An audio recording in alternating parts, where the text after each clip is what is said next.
Hello student, welcome to my channel. So आज हम करने वाले हैं most important theorem for class 10th। ठीक है।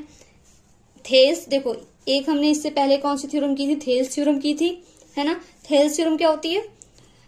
थेल्स थ्योरम जो भी थी मतलब उसका ये उल्टा है, कन्वर्स ऑफ बीपीटी है, मतलब उसका कन्वर्स है। ठीक है। सबसे ज्यादा इम्पोर्टेंट तो थेल्स थ्योरम है, बट जब वो इम्पोर्टेंट है उसके बाद हमारा ये भी इम्पोर्टेंट है। ठीक है। तो इसको देखो, इसको कैसे करेंगे। इस थ्योरम में हमें कहता क्या है कि अगर हम एक लाइन ड्रॉ करते हैं, जो ट्रायंगल की टू साइड्स होती हैं वो सेम रेशियो में क्या होंगी? डिवाइड होंगी। ठीक है। और क्या कहते हैं, और जो हमने लाइन खींची है वो दूसरी थर्ड लाइन की क्या होगी? पैरेलल होगी। हमें ये चीज प्रूव करना है। हमें देखो इसमें दे रखा है ना, इफ अ लाइन, स्टेटमेंट क्या है? If a line draw divides any two sides of a triangle in the same ratio. अगर हम एक लाइन ड्रॉ करते हैं, वो ट्रायंगल की दोनों साइड्स को सेम इक्वल रेशियो में क्या करती है?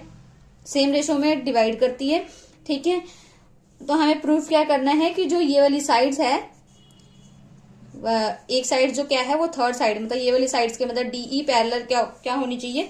बीसी होनी चाहिए। हमें यही क्या करना है? प्रूफ करना है। ठीक है। तो गिवन में देखो, गिवन में क्या दे रखा है?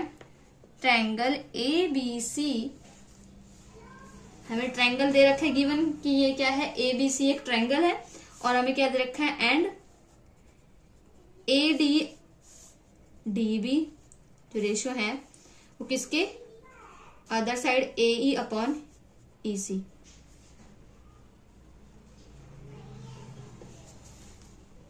हमें प्रूफ फिर क्या करना है कि जो डीई पैरेलल किसके है? बीसी के है। कंस्ट्रक्शन भी हमें एक करनी पड़ेगी इसमें। ठीक है। कंस्ट्रक्शन हम क्या करेंगे कि हम एक लाइन ड्रॉ करेंगे जो कि क्या है? एफ है।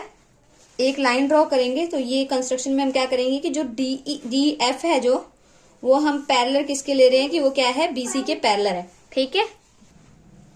तो प्रूफ हमें कैसे प्रूफ करना है? प्रूफ कैसे करेंगे? हम पहले लिखेंगे let us assume that DE not parallel to B. जो DE है वो BC के पैरेलल नहीं है। ठीक है। ठीक है, हमने एज्यूम कर लिया कि जो DE है वो पैरेलल BC के नहीं है। ठीक है। तो हम इन ट्रायंगल ABC हमें करते हैं, एज्यूम क्या किए हैं कि DF जो है वो पैरेलल किसके है? BC के। ठीक है। अब जब ये इसके पैरेलल है, ये बीपीटी थ्योरम से हमने देखा था कि जब कोई लाइन पैरेलल होती है तो वो जो उसकी साइड्स होती हैं वो सेम रेशियो में डिवाइड करती हैं। ठीक है। दोनों साइड्स सेम रेशियो में डिवाइड करती है, दोनों इक्वल होती हैं। ठीक है। तो इसका रेशियो क्या बनेगा? AD अपॉन में DB is equal to AF upon में FC। AF अपॉन में FC। ठीक है। ये कहां से पता चला है? By BPT theorem. ये आपको मेंशन करना पड़ेगा कि ये चीज आपने क्यों लिखा है, कहां से लिखा है। ठीक है। तो बाय बीपीटी थ्योरम हमें ये कहती है, तो हमने लिखा है। ठीक है। ये हमारी 1 हो गई है। अब क्या करो, एक हमें गिवन दे रखा है कि AD अपॉन में DB is equal to AE upon में EC। इक्वेशन 2 दे दो, इसे लिख दो गिवन, कि गिवन में हमें दे रखा है। ठीक है। तो बाय 1 and 2 से क्या हो जाएगा?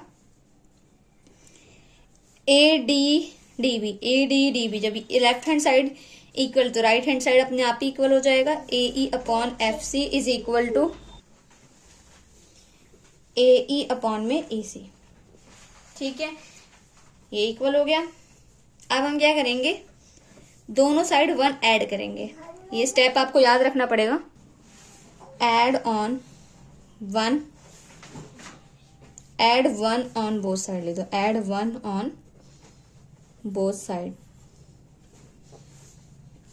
AF अपॉन में FC is equal to AE upon में EC। इधर भी 1 ऐड करो, इधर भी 1 ऐड करो। अब क्या करो? इसका एलसीएम लो। एलसीएम लोगे तो क्या बनेगा? एलसीएम इसके नीचे कुछ नहीं है 1, इसका एलसीएम FC, इसके नीचे FC ऑलरेडी है तो FC, इसका FC मल्टीप्लाई कर दो, इधर भी एलसीएम लोगे EC, AE प्लस EC, ठीक है। एलसीएम लेने पर ये हुआ। अब देखो AFFC, इसको हम AC भी लिख सकते हैं, ठीक है। AE और AEEC, इसको भी हम AC लिख सकते हैं क्योंकि पूरा तो ये AC ही बनेगा, है ना। अब इधर देखो AC दोनों साइड कैंसिल हो गए, इधर से क्या आया 1/FC is equal to 1/EC, ये आया। अब इसको आप क्या कर दो, इसका रेसिपी मतलब ये इसका उल्टा कर दो तो क्या बन जाएगा FC is equal to EC हो गया, ठीक है। अब देखो FC is equal to EC, FC EC दोनों इक्वल हो गए, मतलब जो हमने कंस्ट्रक्शन में किया था F पॉइंट लिया था वो दोनों क्या है, E और F क्या है, सेम ही है, सेम पॉइंट है, ठीक है। तो हम इधर लिख देंगे, कंस्ट्रक्शन में आपको सेम दिख रहा है बट वो है एक ही पॉइंट पर, ठीक है। तो हम इधर लिख सकते हैं कि F and E are coincide, दोनों कोइंसाइड कर रहे हैं, ठीक है। देयरफॉर DE जो पैरेलल हो जाएगा BC के हो जाएगा, जो हमने कंस्ट्रक्शन किया था ये हैंस प्रूफ, ठीक है। हमने कंस्ट्रक्शन क्या किया था कि DF parallel to BC, F जब E दोनों सेम ही कोइंसाइड कर रहे हैं, मतलब F का जगह हम E लिख सकते हैं, तो हमारा DE पैरेलल क्या हो जाएगा BC के, तो ये हमारा क्या हो गया, प्रूफ हो गया।